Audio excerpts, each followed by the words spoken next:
Chop তো অনেক কিছু দিয়ে বানিয়ে খেয়েছেন, কিন্তু গাজর দিয়ে কখনো চপ বানিয়ে খেয়েছেন কি? নামটা শুনে কেমন লাগলো না গাজরের? কিন্তু বিশ্বাস করুন, আমি যখন প্রথম খেলাম বিশ্বাসই করতে পারিনি এটা গাজরের চপ বলে। আমি নিজে বানিয়ে খেয়ে তারপর রেসিপিটাকে আপনাদের কাছে শেয়ার করলাম। নমস্কার বন্ধুরা, কুক ফুড প্যাশনে আপনাদের সবাইকে স্বাগত জানাচ্ছি। আসুন তাহলে দেখে নিই আমি গাজরের চপটা কিভাবে বানিয়েছি। আমি এখানে 4-5টা গাজর নিয়েছি। এখন বাজারে কিন্তু বেশ সুন্দর নরম নরম গাজর পাওয়া যাচ্ছে। গাজরগুলোকে ভালোভাবে ধুয়েও নিয়েছি।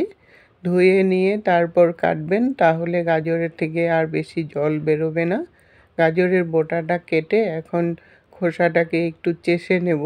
গাজরের খোসা এমনিতেও খুবই পাতলা থাকে, তাই একটু চেষে নিলেই সুন্দর করে উঠে আসে।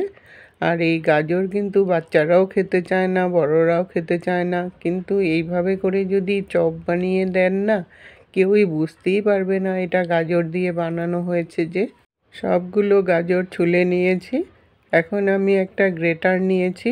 গ্রেটার দিয়ে আমি গাজরগুলোকে গ্রেট করে নেব, তাহলে রেসিপিটা ভালো করে মিশবেও আর তখন খেতেও কিন্তু খুব ভালো লাগবে।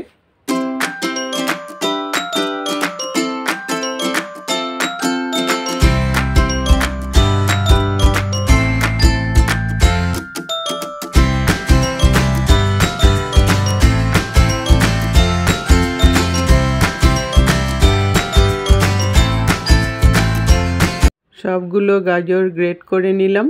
এখন কড়াই বসিয়ে 2 চামচ রিফাইন্ড অয়েল দিয়ে দিয়েছি।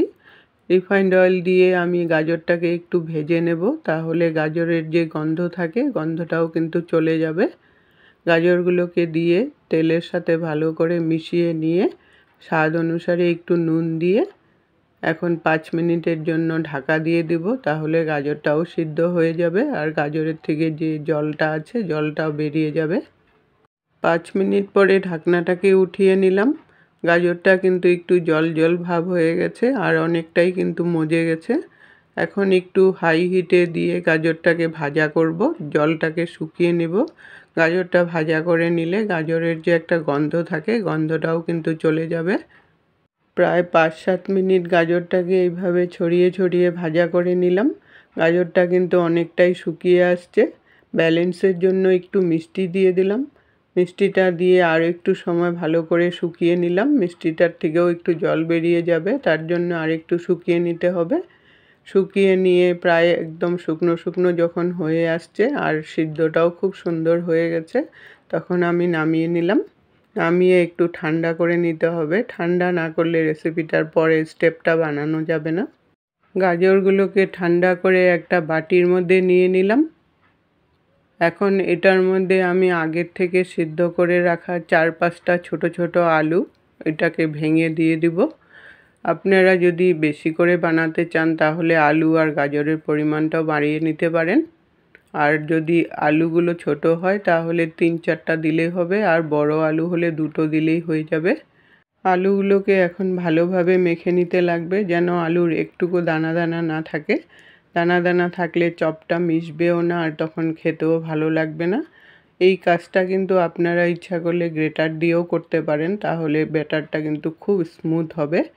আলু আর গাজরের মিশ্রণটা একদম রেডি হয়ে গেল। এখন এটার মধ্যে বাইন্ডিংয়ের জন্য 2 চামচ কর্নফ্লাওয়ার দিয়ে দিলাম।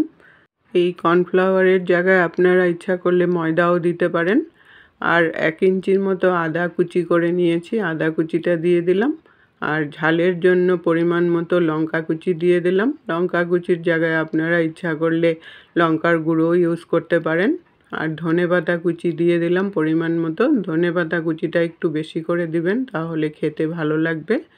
আর আগের থেকে ভেজে রাখা বাদাম কিছু গুঁড়ো করে রেখেছিলাম, বাদামগুলোকে দিয়ে দিলাম।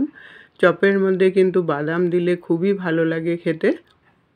স্বাদ মতো একটু নুন দিয়ে দিলাম আর হাফ টিস্পুন জিরার পাউডার দিয়ে দিলাম, তাহলে ফ্লেভারটা খুব সুন্দর হবে। এই জিরা পাউডারের জায়গায় আপনারা ইচ্ছা করলে ভাজা মশলা গুঁড়োও দিতে পারেন, তাহলে খেতে কিন্তু খুব ভালো লাগবে।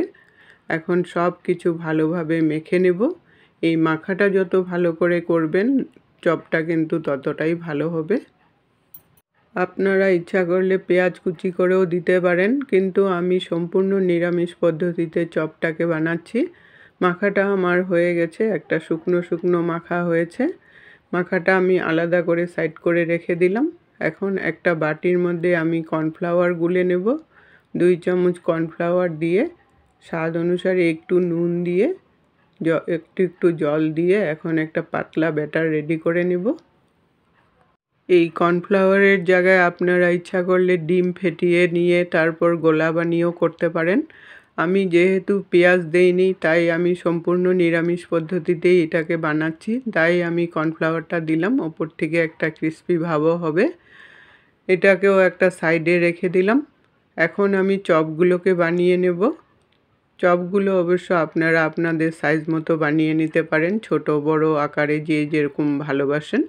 আমি একটা চপের আকার যেরকম হয় মিডিয়াম সাইজের একটা সাইজ করে নিলাম। এই চপগুলো কিন্তু আগের থেকে রেডি করে নিতে হবে, তাহলে ভাজতে সুবিধা হবে। গোল গোল করে এইভাবে থালার মধ্যে আমি চপগুলো বানিয়ে রেডি করে নিলাম। এই চপগুলো আপনারা ইচ্ছা করলে বানিয়ে রেডি করেও রেখে দিতে পারেন, যখন খুশি ইচ্ছা গরম গরম ভেজেও খেতে পারেন। সবগুলো চপ বানিয়ে রেডি করে নিলাম। এখন আমি একটা প্লেটের মধ্যে সুজি নিয়ে নিয়েছি। সুজি লাগিয়ে আমি চপটাকে বানাবো। আপনারা ইচ্ছা করলে ব্রেড ক্রাম্ব দিয়েও এটাকে করতে পারেন। কর্নফ্লাওয়ারের গোলাটাকে আরেকটু নেড়ে নিলাম, কারণ কর্নফ্লাওয়ার রেখে দিলে নিচে জমে যায়। এখন একটা একটা করে চপ কর্নফ্লাওয়ারে ডুবাবো আর সুজির মধ্যে দিয়ে ওপর থেকে ভালো করে সুজিগুলো লাগিয়ে একটু চাপিয়ে চাপিয়ে দিবেন, তাহলে সুজিটা কিন্তু সুন্দর করে বসে যাবে আর ভাজার সময় তখন নিচেও পড়ে যাবে না। সুজি কিন্তু সবার বাড়িতেই থাকে, আর ব্রেড ক্রাম্ব কিন্তু সবার বাড়িতে থাকেও না, তাই অতি অনায়াসেই কিন্তু এই চপগুলোকে ঘরে থাকা সামান্য উপকরণ দিয়েই বানিয়ে নিতে পারবেন।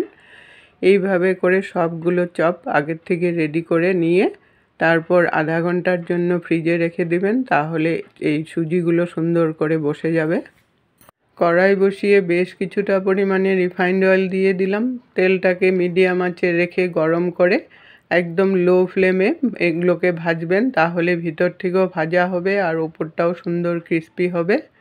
একটা একটা করে চপ দিয়ে 2-3 মিনিট একদিক হওয়ার পর তারপর উল্টাবেন, তাহলে ক্রিস্পি হবে। একদিক না হলে উল্টাতে যাবেন না, কারণ চপগুলো এই সময় একটু নরম থাকে, তাই একদিক হয়ে যাওয়ার পর আরেক দিক উল্টিয়ে দিলাম।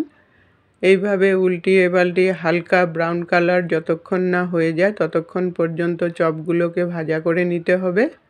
চপগুলো ভাজা হয়ে গেছে, একটা হালকা ব্রাউন কালার চলে আসছে। এখন আমি নামিয়ে নিলাম।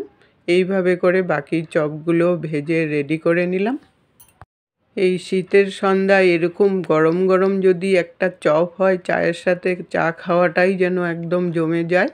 চপগুলো দেখুন কি সুন্দর হয়েছে, ওপর থেকে ক্রিস্পি হয়েছে আর ভিতরটা একটু নরম হয়েছে, একদম দোকানের চপের মতনই হয়েছে। রেসিপিটা যদি ভালো লাগে সবার সাথে শেয়ার করে দিবেন, যাতে সবাই এইভাবে করে চপ বানিয়ে খেতে পারে। এতক্ষণ সঙ্গে থেকে বহুমূল্য সময় দিয়ে আমার ভিডিওটা দেখার জন্য অসংখ্য ধন্যবাদ বন্ধুরা। আবার দেখা হবে নতুন রেসিপির সাথে। সুস্থ থাকুন, ভালো থাকুন।